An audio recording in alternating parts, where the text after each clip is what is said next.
يتصدر ب6 نقاط والشباب ب4 نقاط. حالات التتويج في البطولة موجودة الهلال بحالتين، لكن سياو الآن في الكرة الأولى والهدف الأول. الهدف الأول لسياو البرازيلي. سياو البرازيلي في الكرة الأولى يسجل في مرمى الهلال، يسجل في مرمى الهلال البرازيلي.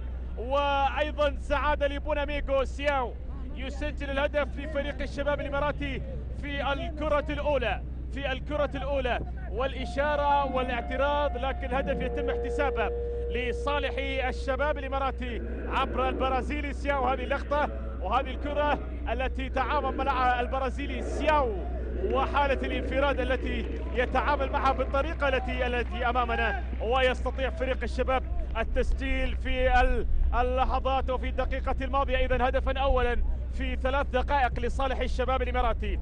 الشباب الإماراتي يبدو أنه يتمسك بأماله بالفوز في هذه البطولة الودية، وفعلا يعني فوز في بطولة أمر معنوي مع بداية الموسم، وهذه بالتأكيد أمور